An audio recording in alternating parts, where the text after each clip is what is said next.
give you sort of where we're going. And again, I'm going to be talking very particular, probably at this point in time, to E3 and expeditions. So don't tune me out. The principle's the same. But I need 9 volunteers to come up here to the front, if you wouldn't mind, and stand. And I want to tie this to what's it going to look like. I got 1. All right, come on. 8 more. Hustle, hustle, hustle.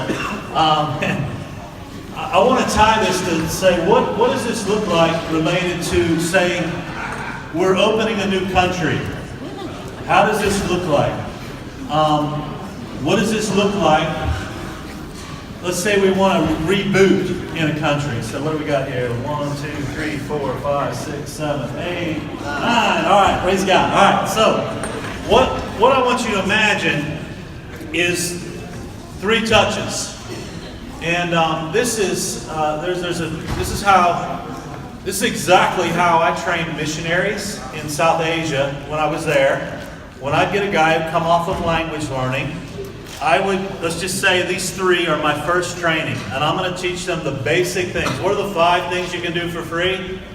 Pray, share the gospel, make disciples, plant churches, raise up leaders. And I probably didn't do the last one with them, but I would train these 3 for 2.5, 3 days. Just give them some basic tools.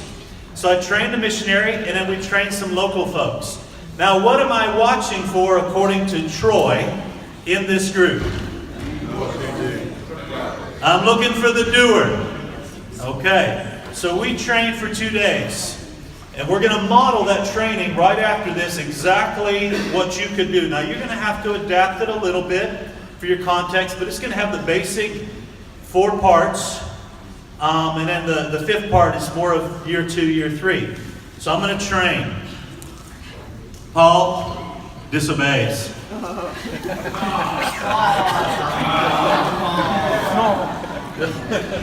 Delene is semi not sure what to do, and so but now Wilford goes out and obeys. Did I get it right? Wilford, he goes out and obeys. All right, so this is literally, I got 30 people here. I'm going to grab Wilford. Now he's just watched me, okay? Now you're going to come with me, and I got another 2-day training. I'm going to say, hey brother, come. Now we're going to train another group of 3 people right here. I'm going to do the same exact training I just did here, but I'm going to take Wilford, who obeyed. Now he's just watched me, and what I'm going to do is talk to Wilford the night before, and I'm going to say, hey, I trained you, how to do your testimony, how to do the gospel. What do you feel comfortable doing? Say, testimony, right? Testimony. So I'm going to let him train on the testimony. Maybe he's going to train on the 3/3. But I'm going to give him what he feels confident with. And now we're going to train a whole new group of people, but I'm going to throw Wilford up front. Now he just learned this. But I'm going to throw him up front and let him help train. Okay? And we're going to do the same exact training here a second time over about 2.5 days.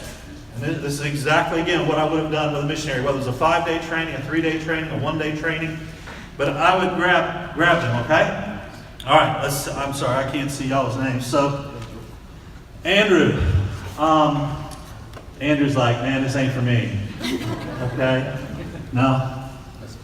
Mesvin, he's like, let me pray about this. I need to fast and pray. I'm not so sure that I'm called to make disciples. I've heard that, believe it or not. Clifton, he's like, I'm all in.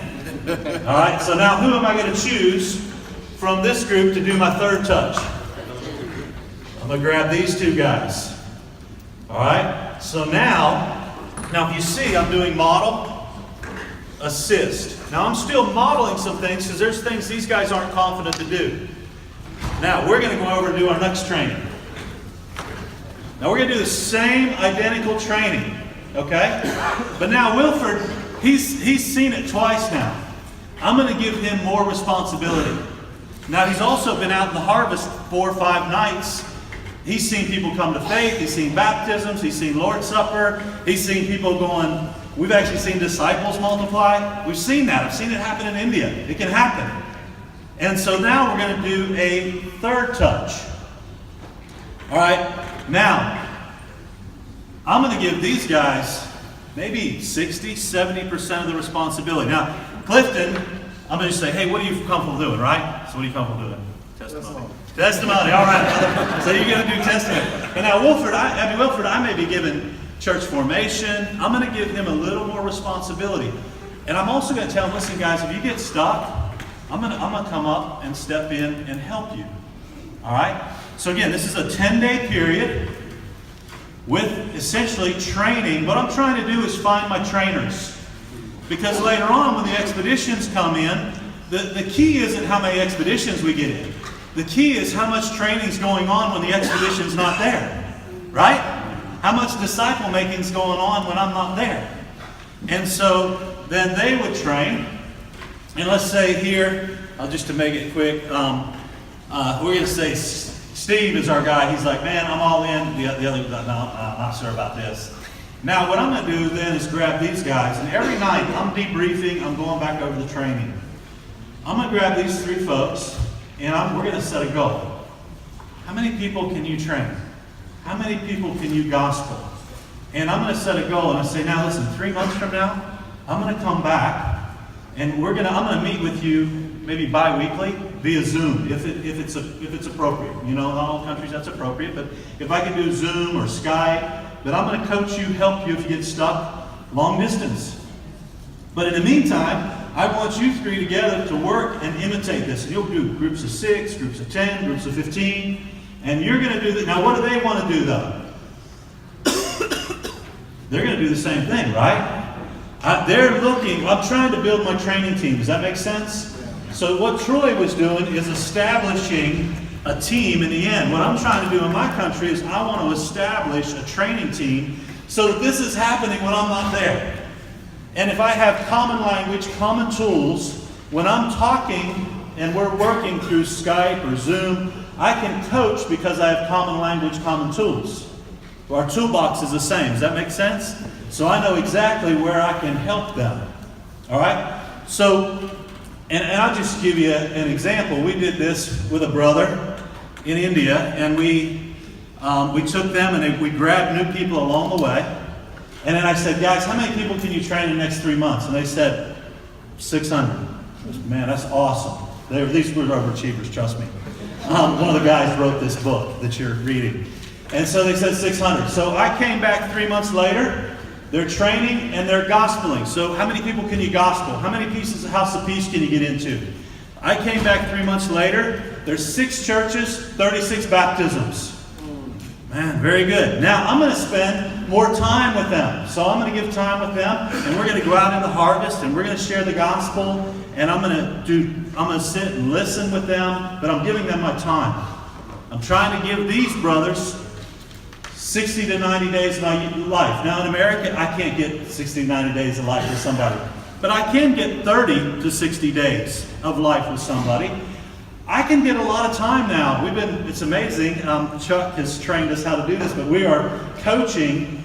Once we have common tools in the teams, we're coaching teams, for instance, like in Ecuador, where it's done a lot of the Zoom. Now we still go down and visit. They come visit with us. They go, and we're doing this, what we call the swarm training. Is this making sense? I'm trying to connect the dots so it goes back to your country.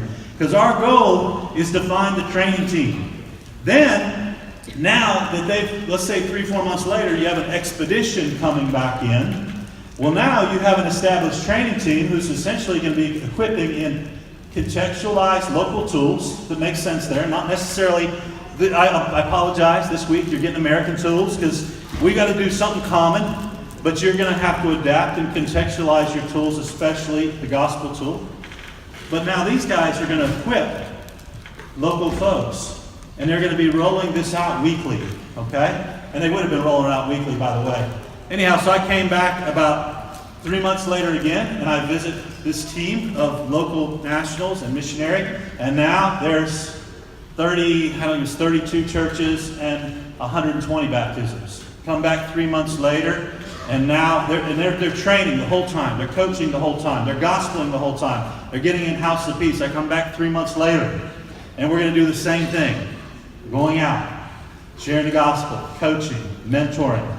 And now, long and short of it, the first year, we ended up seeing about 123 churches and 1,200 plus baptisms. But this is a model, assist, watch. Now the other word on watch, after watch, is called leave. Now, I'm not going to leave these brothers. So when you hear leave, doesn't mean I'm going to leave you. I'm going to leave the skill. If they have the skill to gospel, if they're confident, competent, committed, and they can fish, I'm going to let them fish. But now I'll work on a new skill. If they're stuck on a skill, I'm going to help them. Let's say they're stuck on, 3/3 is difficult. How do we do Discovery Bible Study? I'm going to work on the skill. I never, ever leave anybody. Never. Jesus never left anybody. He's with us always. But I am going to work on the skill so we can leave the skill so they can commit to do it in the harvest. Okay? So what happens is I did this all over South Asia with all of our missionaries, and I did it with local and national brothers, and it's exactly what we've done in the U.S. It's just in the U.S., I can't do it in 10 days. But guess what? There's a lot of countries that we work in, you can do this in 10 days. And it's possible to solidify your training team with doers within several weeks and months. So what we're going to do this afternoon is we're going to model what essentially 2 days would roughly look like, adding in for translation. So you're going to get 4 hours this afternoon, 4 hours tomorrow of what the first training looks like. Then so what are you going to do after you do the first training? Who are you going to grab? The doers. The doers, yes. You want to grab the doer, not the best speaker. You want to be able to tell us the story from what God did in the harvest, okay? And then who are you going to grab here? The doer. And who are you going to grab here? The doers. And then who's going to become the training team? The doers. Yeah. And so then, now I've solidified my training team, I can begin coaching and mentoring. Okay? Does that make sense? I'm hoping, so I wanted to connect America, and if you're working in cities, like those of you working in Europe, what happens in cities? What's the big sin of cities? Busy, busy, busy, busy. Biggest sin in the American church, busy, busy, busy, busy. We are too busy to make disciples. It's sin. If you're too busy to make a disciple, you're in sin. Okay? Repent of the sin and get right with God. Amen? So, in a city, we spread it out. So, because I understand, cities are very busy. It's 24/7. Guess what? Cities in India, very busy. Cities in Hong Kong or China, busy. So you may have to adjust the rhythm for the city. But I go to rural India, and I go the right time of year. I'm not going to go during planting season. I can do this. It's possible. So what we're going to practice this afternoon is what the first one will look like. And then essentially you would do the next one. Are there going to be questions? Is it going to go perfectly? No, I'm sure it's not. Because what do we need? How many touches? 3. Listen, you need about 3 touches. You need 3 touches with the basics, fields 1, 2, 3, 4. You need basic touches with how do you lead leaders? So we spend 4 days training people how to work with leaders. How many times do you probably need to get some of that training?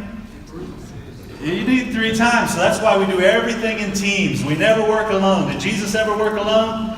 Always worked in teams. So we call it swarming, but team training. We're going to work together in teams constantly, gospeling, discipling, training, raising up leaders. If I'm rolling out weekly, how am I going to do it in? Teams. Always in teams. If I do it weekly, never do anything alone. Okay? So, what I want you to do, thank you guys. You did awesome. You knocked it out of the park. We got about 2-3 minutes before lunch.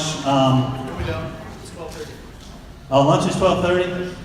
Okay, I thought it was 11:30. Dyslexia is really set in. I want you to take a couple minutes, and again, we're going to go back over this again, but I just want you to explain the principle of the 3 touches in what it would look like, say, 10 days. And I want you to talk about your situation. Maybe 10 days doesn't make sense in your context. If you're in a busy city, if you're in Ireland, It's not going to be able to get 10 days. You're going to have to do it bite-sized. So, but what's important? 3 touches, and who are you looking for? Those who obey Jesus. Give time to those who obey Jesus. How many days a year? How much time are you going to give to those who obey Jesus? 60 to 90 days. More, maybe 60 if you're in a city. But in general, you're just trying to emphasize, I'm going to give more time to the men and women that God has that are out there doing it versus trying to convince somebody to do it. So I want you to discuss that principle, your context, and how do you think that would roll out? And we're going to keep talking about this, so don't go, you don't have to go crazy. Just go, all right, maybe I didn't understand this, so discuss it and just talk about what does it look like in your context and how could you do this? Is it a weekly? Is it multi-monthly? Or is it something you could do in 10 days? All right? Hey, Jeff. Yes, sir. Can you define a weekly rollout a little better?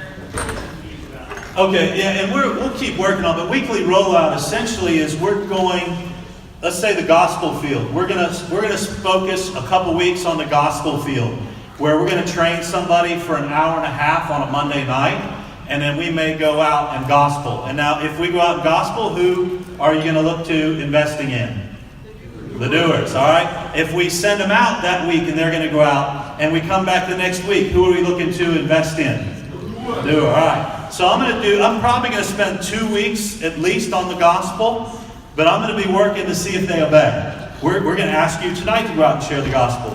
If you come back tomorrow morning and you didn't share the gospel, do you know what we're going to do with you tomorrow morning?